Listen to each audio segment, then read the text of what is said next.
பீச்சில், ட்ரெயினில், பஸ் ஸ்டாண்ட்லலாம் சுண்டல் வச்சு விற்பாங்க. அந்த சுண்டல் ரொம்ப டேஸ்ட்டாக இருக்கும். அதே மாதிரி சுண்டல் நம்ம வீட்டில் எப்படி செய்கிறது பார்த்துடலாமா? நைட்டு ஒரு 1/4 கிலோ அளவுக்கு சுண்டல் ஊற வச்சுருந்தேன். காலையில் இதை வேக வைக்கிறேன். அந்த சுண்டல் முழுகிற அளவுக்கு தண்ணி ஊற்றினா போதும். கல் உப்பு சேர்த்துக்கிறேன். இப்போது கொஞ்சமாக மஞ்சள் தூள் சேர்த்துட்டு மூடி வச்சிடலாம். ஒரு 6 விசில் வந்ததுக்கப்புறமா நம்ம ஆஃப் பண்ணிக்கலாம். மீடியம் ஃப்ளேமில் வச்சு நம்ம வேக வச்சுக்கணும். ஒரு பேனில் ஆயில் விட்டுட்டு, ஆயில் சூடானதுமே கடுகு, உளுத்தம்பருப்பு இது எல்லாமே சேர்த்துக்கிறேன். காஞ்ச மிளகா, நான் 2 காஞ்ச மிளகா கிள்ளி சேர்த்துருக்கேன். ரெட் சில்லி பவுட்ரு 1 டீஸ்பூன் அளவுக்கு நான் சேர்த்துருக்கேன். ஜீரகம் 1 டீஸ்பூன் அளவுக்கு நான் சேர்த்துருக்கேன்.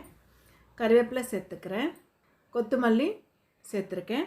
மாங்காய் ஒரு 2 டீஸ்பூன் அளவுக்கு மாங்காய், அதாவது 50 கிராம் மாங்காய், 50 கிராம் கேரட்டு ரெண்டுத்தையும் சேர்த்து வதக்கிட்டு, நம்ம வேக வச்சு வச்சுருந்தோம் இல்லையா சுண்டல், அதை அந்த மசாலாவோடு சேர்த்து நல்லா வதக்கி, அவ்வளோதான். ரோட்டு கடையில் கிடைக்கிற அதே சுவையோட சூப்பரான சுண்டல் நம்ம வீட்லேயும் ரெடி ஆகிடுச்சு.